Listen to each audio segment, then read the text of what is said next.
ஆண்டு வழிகாட்டலும் ஆலோசனை கல்விக்கும் ஆட்களை சேர்க்கும் போது உளவியல் பட்டதாரிகளை மட்டும்தான் கருத்தில் கொள்ள வேண்டும் என்ற ஒரு உறுப்புரை இருந்திருந்தது. ஆனால் அதற்கு மாறாக 2017 ஆண்டு வேறு பாடங்கள் ஏனைய பாடங்கள் அல்லது கவுன்சிலிங் சார்ந்த சர்டிஃபிகேட் வச்சிருக்கிற எல்லாரையுமே வந்து வழிகாட்டல் ஆலோசனை கல்விக்கு நியமனத்துக்கு உள்ளடக்கப்படுவதாக அந்த கெசட்டில் இருந்தது. அப்போ அது தொடர்பாக நாங்கள் கம்ப்ளைண்ட் பண்ணியிருந்தோம். 8 மாதம் வரும், இந்த வரைக்கும் எங்களுக்கு ரிப்ளை வரே இல்லை.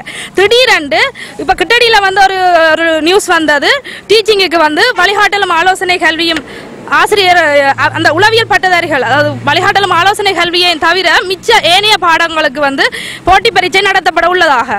அதிலேயே நாங்கள் உளவியல் பட்டதாரிகள் நாங்கள் வந்து குழம்பிட்டோம். என்ன எங்களை நிப்பாட்டி போட்டு திடீரென்று மெட்டாக்களுக்கு எக்ஸாம் நடக்க போதுண்டு. பிறகு பார்த்தா நேற்று எங்கட ஹைக்கு இந்த நேர்முக தேர்வுக்கு அழைப்புக்கு வந்த அந்த கடிதம் வந்து எங்கட ஹைக்கு கிடைச்சிருக்கு. எதை அடிப்படையாக கொண்டு இந்த நேர்முக தேர்வுக்கு ஆட்களை உள்வாங்குவதற்காக நமது கல்வி அமைச்சு இவ்வாறான அழைப்பு கடிதத்தை அனுப்பியிருக்கேன் நான் கேட்டுக்கொள்கிறேன். அதாவது வந்து நாளைக்கு இந்த நேர்முக தேர்வு இடம்பெற உள்ளதாகவும், இது வந்து ஏற்கனவே பாடசாலைகளில் கல்வி கற்கின்ற ஆசிரியர்களுக்கு அவர்கள் தாங்களே செலக்ட் பண்ணிட்டு ஒரு லெட்டர் அனுப்பியிருக்கணும்.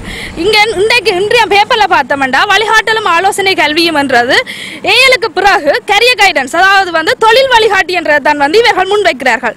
ஆனால் இவைக்கு தெரியணும் வழிகாட்டலும் ஆலோசனையும், அதாவது கைடன்ஸ் அண்ட் கவுன்சிலிங் என்ற விளக்கம் எங்களோட கல்வி அமைச்சு மத்தியிலே இல்லையேக்க பாடசாலைகளில் நியமனம் செய்ய போற ஆசிரியர்களால் எவ்வாறு அதை கற்பிக்க முடியும் என்று சொன்ன எங்களுடைய தொழில் வாய்ப்பை நாங்கள் உறுதி செய்து கொள்வதற்காகத்தான் இந்த கண்டன பேரணியை மேற்கொண்டிருக்கிறோம்.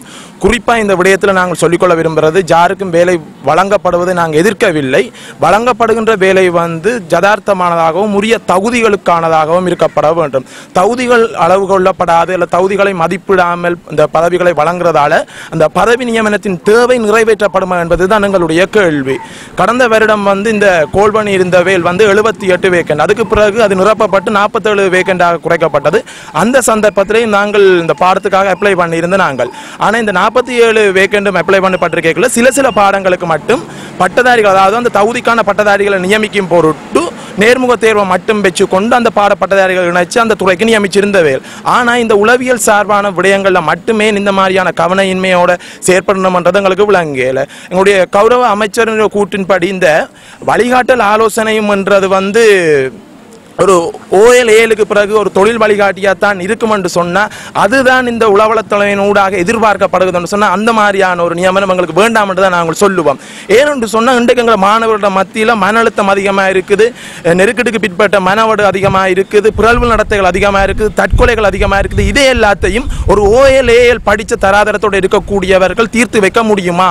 இதுக்கு முறையாக கல்வி கற்று சரியான பரிசோதனைகளை செய்து பார்த்து அணுகுமுறைகளை கற்றுக்கொண்ட உளவியல் பட்டதாரிகள் பொருத்தமான ஆட்களாக இருக்கக்குள்ளதான் மாணவர்களுடைய இத்தகைய பிரச்சனைகளை தீர்த்து கொள்ள முடியும்.